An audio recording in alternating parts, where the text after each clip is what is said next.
तो साथियों जनन के बारे में पढ़ते हैं। जनन को अंग्रेजी में कहेंगे रिप्रोडक्शन। रिप्रोडक्शन। और सब लोग जानते हैं जनन का क्या मतलब हो गया। जनन का मतलब इस पृथ्वी पर विद्यमान सभी जीव जनन के माध्यम से ही अपने संतति की उत्तरजीविता का निरूपण करते हैं। अब कोई भी जीव अपने वंश को कायम करने के लिए जनन करना अति आवश्यक हो जाता है। इस पृथ्वी पर विद्यमान जीव वृद्धि और विकास के साथ में जनन प्रक्रिया को दोहराते हैं। जनन के बिना कोई भी जीव अपने वंश को कायम नहीं रख सकते। और जनन का परिभाषा, इसकी डेफिनेशन क्या हो जाएगी? जनन की परिभाषा हो जाएगी अपने समान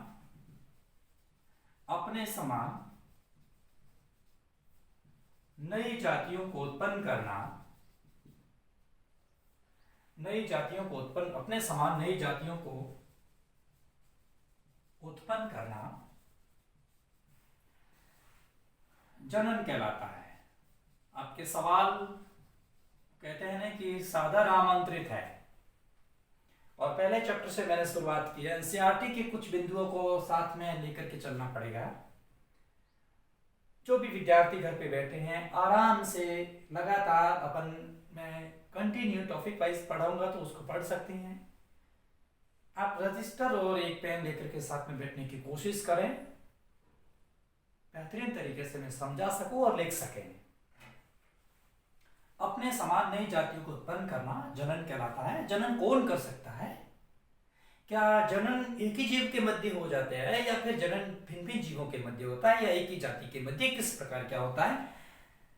यदि एक ही जीव जनन करें तो हम इसे कहेंगे अलैंगिक जनन।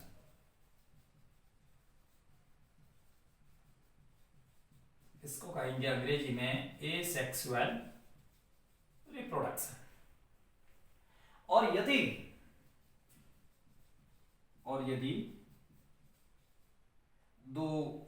दो जीवों के मध्य जनन हो,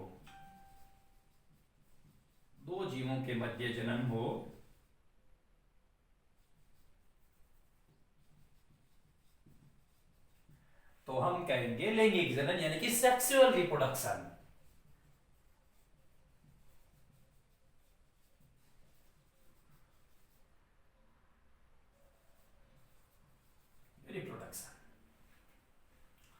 यही बात हो रही थी। यानी कि मोटे तौर पर अगर समझ में आए तो हम कहेंगे कि पहला प्रकार है अलैंगिक जनन और दूसरा प्रकार है लैंगिक जनन। जीव को पृथ्वी पर विद्यमान रहने के लिए जनन आवश्यक है। आपने देखा होगा कि नीम के पेड़ के नीचे छोटे छोटे नीम उगते हुए दिखाई देंगे। जनन की परिभाषा आपने देखा होगा कि बबूल के पेड़ के नीचे छोटे छोटे बबूल उत्पन्न हुए होंगे, तो यह जनन की परिभाषा है। आपने देखा होगा कि एक जीव अपने बहुत सारी संततियों को बना देता है, इसे ही कहेंगे जनन। तो दो प्रकार है, अलैंगिक जनन और लैंगिक जनन। और पहला प्रकार पढ़ते हैं अपन अलैंगिक जनन। पहले इसमें अंतर पैदा कर देते हैं। इसमें difference between asexual reproduction and sexual reproduction. तो मैं नाम लिख देता हूं अलैंगिक जनन। यहां पर अलैंगिक जनन मैंने नाम लिख दिया और हमने एक सिरे की ओर अलैंगिक जनन, एक सिरे की ओर हमने लिख दिया लैंगिक जनन। अंग्रेजी में कहेंगे एसेक्सुअल रिप्रोडक्शन और हम कहेंगे इनको सेक्सुअल रिप्रोडक्शन। अब देखो अलैंगिक जनन अभी अभी मैंने बताया एक ही जनक भाग लेता है। इसमें एक ही जनक भाग लेता है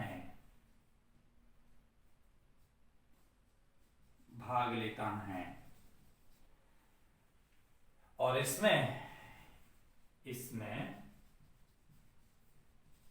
दो जनक अर्थात नर व मादा पृथक पृथक भाग लेते हैं।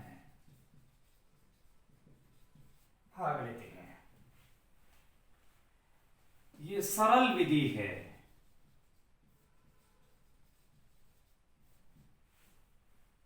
ये तीव्र विधि है। ये तो धीमी और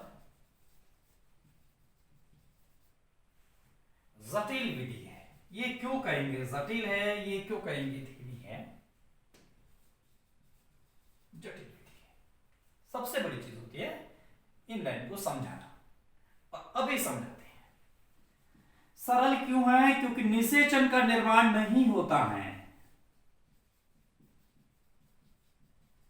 निर्माण नहीं होता है। निषेचन को अंग्रेजी में कहेंगे फर्टिलाइजेशन, और इसमें कहेंगे कि निषेचन का निर्माण होता है। निर्माण होता है। लिखते जाइएगा आप साथ साथ में, नहीं तो मौका मिलेगा। इसमें युग्मनस का निर्माण नहीं होता है। युग्मनस का निर्माण, युग्मनस का निर्माण नहीं होता है। इसमें युग्मनस को अंग्रेजी में कहेंगे जाइगोट, और इसमें जाइगोट का निर्माण होता है। युग्मनस और युग्मक में क्या डिफरेंस है ये भी बताएंगे आपको चंद सेकंड के बाद। अब देखो एक बहुत कीमती लाइन आ रही है। उत्पन्न होने वाली संतति, उत्पन्न होने वाली संतति, संतति जनकों से समानता प्रदर्शित करती हैं।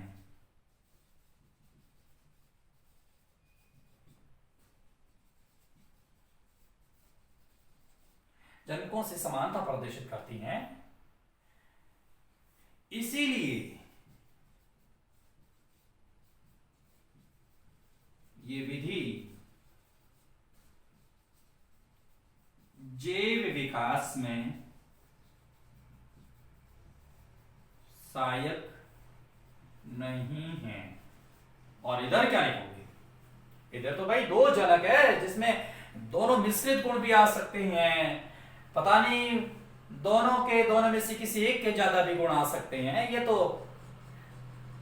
कहेंगे कि आनुवांशिकता के कारण है सब कुछ। तो लेकिन यहां दो झलक होने के कारण जो उत्पन्न होने वाली संतति है, इस जनन के दौरान, इस जनन के दौरान उत्पन्न होने वाली संतति, उत्पन्न होने वाली संतति, उत्पन्न होने वाली संतति जनकों से विभिन्नता प्रदर्शित करती है। जनकों से विभिन्नता प्रदर्शित करती हैं। और इसीलिए ये विधि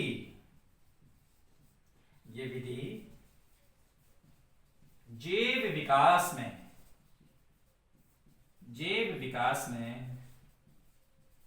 सहायक होती हैं। ये विधि जैव विकास में सहायक होती हैं। अब हम ये भी बताएंगे आपको अगले प्रारूप के तहत कि भाई ये कम से कम ये जैव विकास में सहायक नहीं है तो ये किन जीवों में होता है, ये किन जीवों में होता है। और ये अगर एक सवाल भी आपने सुना होगा, क्लोन शब्द आपने सुना होगा। क्लोन क्या चीज होती है? परेशान करता है ये शब्द। परेशान होने की कोई जरूरत नहीं है, क्योंकि जब हम आपके साथ हैं तो जनाब आपको मुस्कुराना चाहिएगा, क्योंकि सारे सवालों के जवाब दिए जाएंगे। और अगर आपके दिमाग के अंदर कोई भी सवाल पनपता है, सीधे जाइएगा कमेंट बॉक्स में, तुरंत सवाल को टाइप कर दीजिएगा। अगले वीडियो में पहले आपके सवाल का जवाब और उसके बाद हमारा काम। क्लोन क्या हो गया? आनुवांशिक शब्द सुना होगा, 1905 में बैटसन ने दिया था।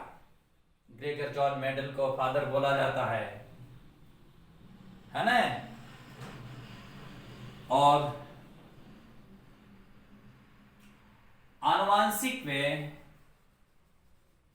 आकारिकी रूप से समान जातियों को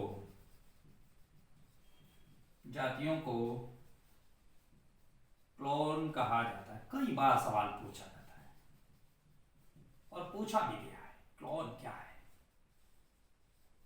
कई बार सवाल पूछा गया है।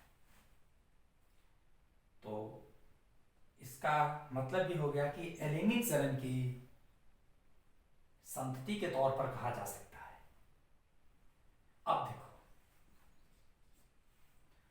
ये किन जीवों में होता है? ये निम्न कोटि के प्राणियों में होता है। निम्न कोटि के प्राणियों में, ये निम्न कोटि के प्राणियों में होता है। एककोशिक जीव, एककोशिक जीव।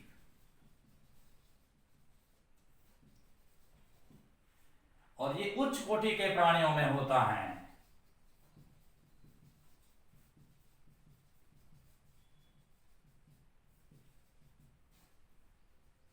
यानी कि जो बहुकोशिकीय प्राणी हैं,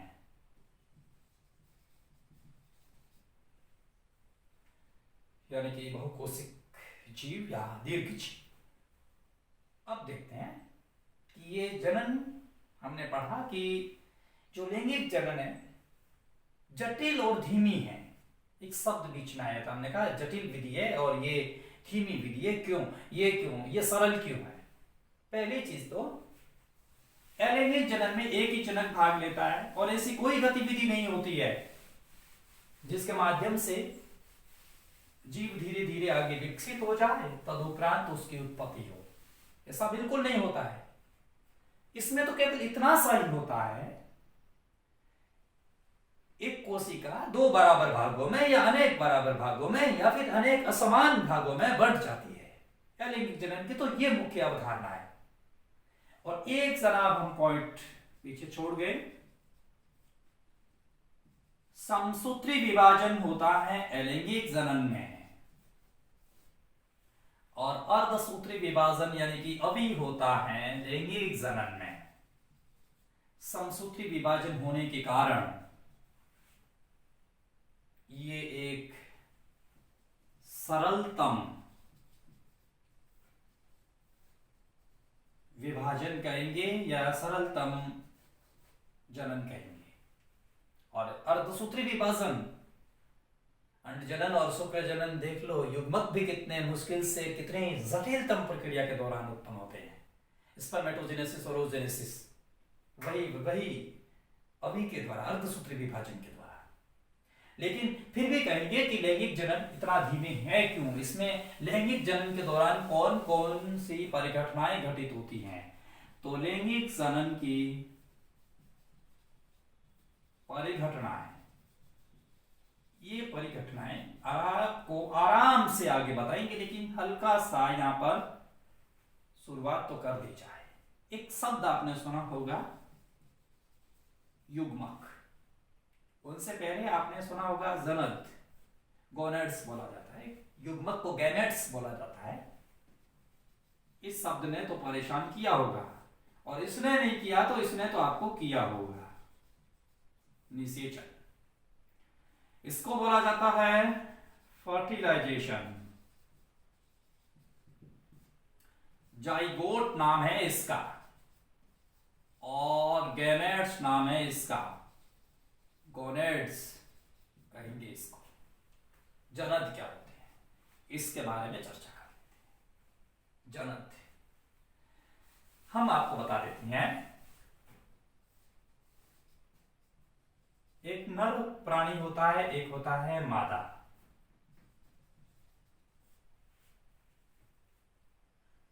युग्मक जहां बनते हैं हम उनको कहेंगे जनद, और नर में जनद पाए जाते हैं वर्षण। युग्मक जनन की प्रक्रिया होती है जहां हम अभी हमने आपके सामने जिक्र किया कि शुक्र जनन, तो वो वर्षण है।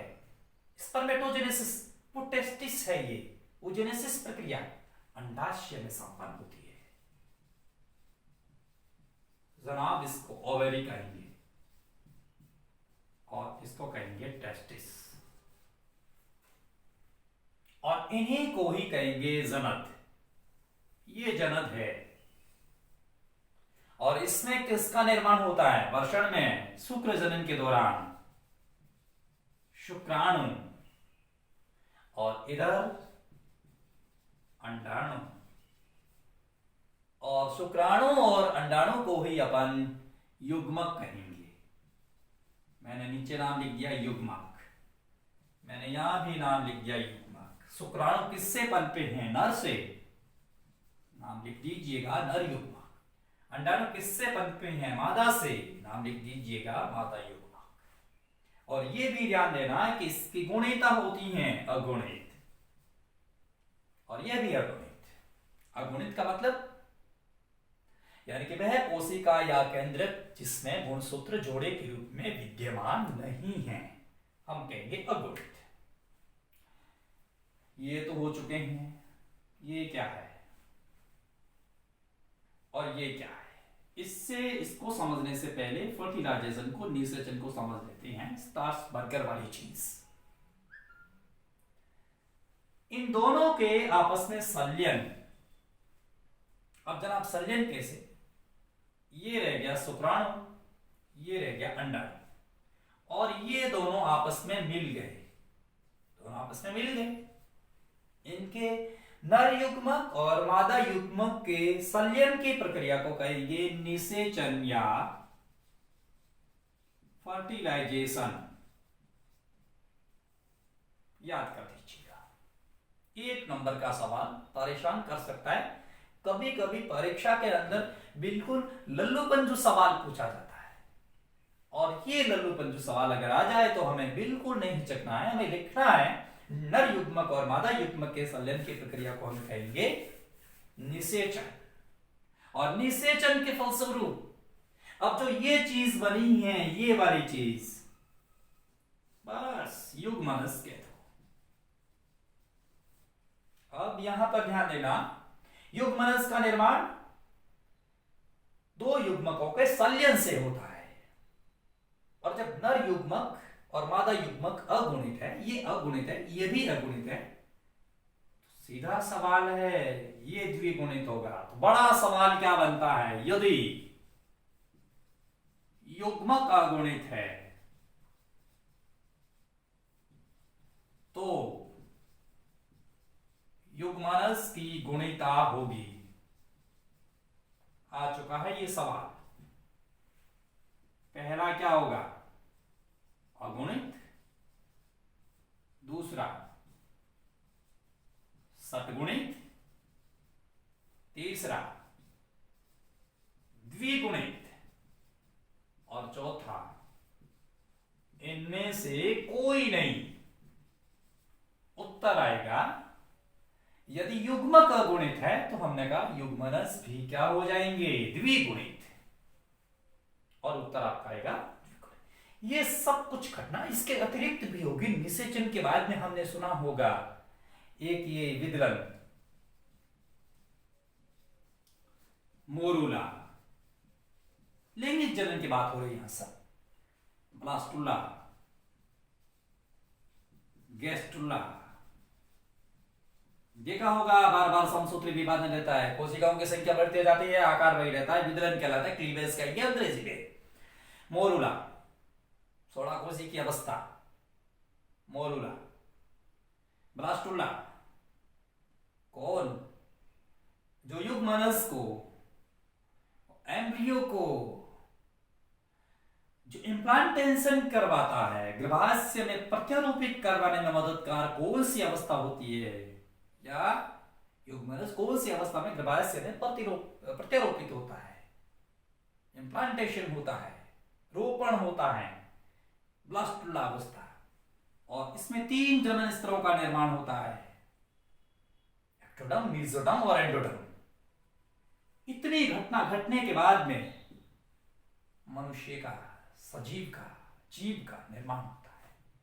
तो कहेंगे ना युग्मक बना, युग्मनस बना, फिर निषेचन हुआ है, और निषेचन के फलस्वरूप युग्मनस का निर्माण हुआ है। विदलन कहेंगे, मोरूला कहेंगे, ब्लास्टुला कहेंगे, गेस्टुला, और फिर धीरे धीरे अंगों की उत्पत्ति न जाने कौन सी यहाँ पर प्रक्रिया संपन्न हो जाती है, और तब जाकर के संपूर्ण सजीव का निर्माण होगा। तो हम कहेंगे कि लैंगिक जनन की परिघटनाओं के दौरान अगर देखा जाए तो लैंगिक जनन है ये बहुत ही जटिल और बहुत ही धीमी प्रक्रिया है।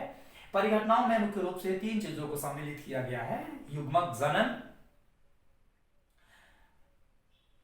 हम कहेंगे 3 कौन सी चीज, जैसे युग्मक जनन है या फिर युग्मनस है, और निचेसन पूर्व की घटना, निचेसन की घटना और निचेसन पक्ष की घटना, 3 चीजों को यहाँ पर सम्मिलित किया गया है। निचेसन पूर्व की घटना कौन कौन सी, जैसे युग्मकों का निर्माण और युग्मक जनन। हम ये भी बता देते हैं कि इसको शॉर्ट में क्या कहेंगे। एनसीईआरटी के अकॉर्डिंग अगर देखा जाए तो इस घटना को 3 भागों में बांटा गया है, बता देते हैं आपको तुरंत। पहली चीज, लैंगिक जनन की परिघटनाएं कौन कौन सी, 3 बड़ी चीज। एक तो होगी निषेचन पूर्व की घटना, दूसरी निषेचन, और तीसरी निषेचन पक्ष की घटना। तो देखो यहां पर 2 चीज घटित होगी पहले में, कौन कौन सी भाई, पहले युग्मक बनेगा और युग्मक बनने की प्रक्रिया को क्या कहेंगे, युग्मक जनन, और दूसरा होगा युग्मक। श्योर है। निषेचन आपको पता होगा, नर युग्मक और मादा युग्मक के संलयन की प्रक्रिया को निषेचन कहेंगे। और निषेचन है वो 2 प्रकार का होता है, मैं ये भी आपको जल्दी से बता देता हूं, डिटेल्स में आगे पढ़ेंगे। एक तो आंतरिक निषेचन और एक होता बाह्य निषेचन। मेढक में बाह्य निषेचन होता है, उदाहरण के लिए मनुष्य में आंतरिक निषेचन होता है। कहां पे होता है, अंदाज दिमाग लगाइएगा फटाफट तुरंत, आपके पास में सम सेकंड्स है, जल्दी से। मनुष्य में आंतरिक निषेचन होता है, ये तो मैंने बता ही दिया, लेकिन कहां होता है। स्त्री जनन तंत्र आपने देखा होगा, ये वाला, जल्दी से देखा होगा, ये वाला भाग 10 से 12 सेंटीमीटर लंबी, एरो का निशान लगाएगा, फेलोपियन ट्यूब कहेंगे। अंडवाहिनी के 2, डिंबवाहिनी के 2, जो भी कहो आप, इसका एक संकीर्ण पथ एम्पुला होता है, और इस एम्पुला में नर और मादा युग्मक संलयन होते हैं। ये अंडवाहिनी है, ये अंडाशय हो गए हैं इधर, ये गर्भाशय बच्चेदानी कहेंगे, और ये जो फिम्बरी है ये अंगुली सदृश्य रचना प्रोजेक्शन होते हैं ये, और ये कीपक, इस आकार के ये कीपक, ये वाला, ये पढ़ाएंगे उसमें बताएंगे आपको। तो इस भाग में ये वो जो अपन कहेंगे पेरीमेट्रियम, मायोमेट्रियम और एंडोमेट्रियम, 3 स्तर होते हैं, प्रक्षेप और वजाइना वगैरह। तो हम कहेंगे कि जैसे ये फेलोपियन ट्यूब में, यानी कि अंडवाहिनी में, ओविडक्ट में, एम्पुला में नर युग्मक और मादा युग्मक के संलयन की प्रक्रिया होती है, अतः मनुष्य में आंतरिक निषेचन पाया जाता। मेढक में होता वो बाह्य निषेचन होता है, जो जिसका माध्यम का काम हमेशा जल करता है। बाह्य निषेचन में माध्यम का काम जल करता है, और ये एक संयोगिक घटना है, क्योंकि जल का तापमान, पीएच और उनकी प्रकृति युग्मक को प्रभावित करती है। तो ये तो हो गए निषेचन की 2 घटना। निषेचन पक्ष की घटना कौन कौन सी है, फिर वही भ्रूणीय अवस्थाएं और युग्मनस, ये निषेचन पक्ष की घटना मोटे तौर पर ये समझेंगे। युग्मक जनन को दोबारा पढ़ाएंगे लैंगिक जनन पढ़ाने के बाद में। युग्मक जनन में सम युग्मक कौन कौन से होते हैं, विषम युग्मक भी कौन कौन से होते हैं, इनकी उत्पत्ति कैसे कैसे हो जाती है। लेकिन फिलहाल अलैंगिक जनन के बारे में पढ़ लेते हैं, क्योंकि पहली चीज उसकी है, अलैंगिक जनन।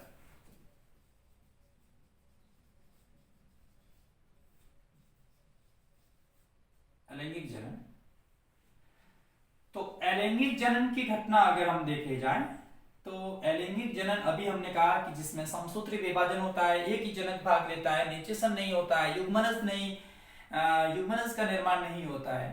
और अलैंगिक जनन जो होता है, इनकी विधियों के बारे में बता देते हैं। अलैंगिक जनन की विधियां, और विधियां में पहली है खंडन। खंडन का मतलब होता है कि कोशिका का 2 या 2 से अधिक भागों में बंटना। भाग है इसके, द्विखंडन, और एक का नाम है बहुखंडन। मैं थोड़ा सा जल्दी से पढ़ा रहा हूं ताकि सिलेबस को काफी हद तक कंप्लीट कर दिया जाए। लॉकडाउन की अवधि है ये, और मुझे ये लगता है कि मेरा पढ़ाना और आपका पढ़ना सार्थकता सिद्ध होगी। तुरंत आपको मैं जो पढ़ा रहा हूं, अगर कोई भी कमी दिखे तो मुझे कमेंट बॉक्स में जरूर लिखें। पसंद आए तो ठोको लाइक, नहीं तो अनलाइक। हम आपसे भिक्षा नहीं मांगे कि हमारे चैनल को सब्सक्राइब करें। हम आपसे इतना जरूर कहेंगे, बायोलॉजी के अगर आप विद्यार्थी हैं, हम आपके साथ कंधे से कंधा मिलाकर चलने की कोशिश करेंगे। थोड़ा तुम चलो, थोड़ा हम चलते हैं, और फिर साथ साथ चलते हैं। इसका उदाहरण है अमीबा, जिसकी उत्पत्ति एमोइड से हुई है। एमोइड्स का मतलब होता है समुद्री देवता, समुद्री जीव है ये अमीबा। कोई आकार निश्चित नहीं होता है, जैसा डायग्राम मन चाहे बना दो। मैंने बना दिया अमीबा, ये अमीबा। पता है अमीबा को अमर कहा जाता है? सवाल पूछा जा चुका है, अमर कौन हो सकता है? अमीबा को अमर क्यों कहा जाता है? क्योंकि ये मरने से पहले अपने शरीर की समस्त कोशिकाओं को, अपने शरीर की जनन कोशिकाओं को, अपने शरीर की जनक कोशिकाओं को दो भागों में विभाजित कर देता है, यानी कि संतति कोशिका में विभाजित कर देता है अमीबा। देखो अब इसमें क्या होता है कि दो समान भागों में ये विभाजित कैसे होता है, देखो।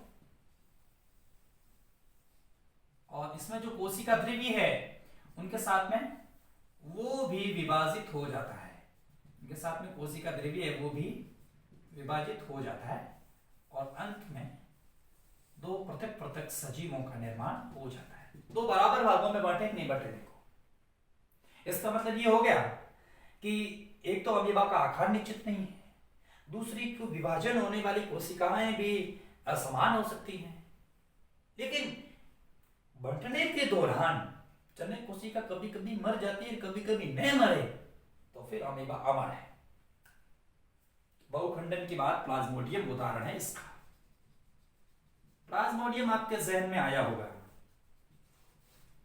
नहीं आया है तो चर्चा करवा देते हैं। मलेरिया नाम सुना होगा, कहां चर्चा करें, यही कर देते हैं।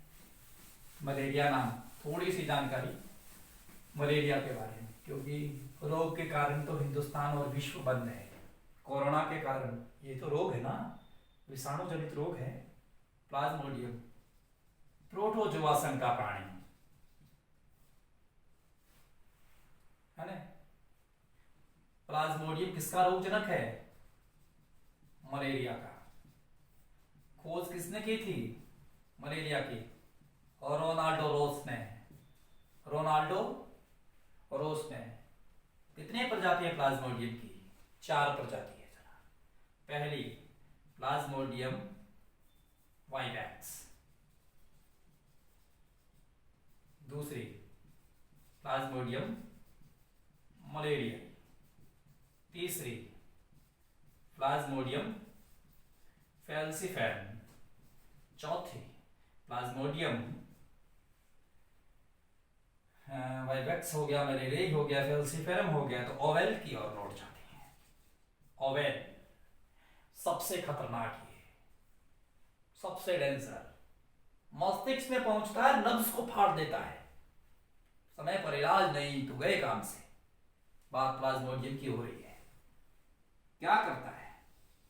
शरीर के अंदर एक केंद्रक होता है, और केंद्रक अनेक भागों में बंट जाता है भाई, अनेक भागों में। और केंद्रक शरीर से पृथक होकर के और सजीव का निर्माण कर देता है। प्लाज्मोडियम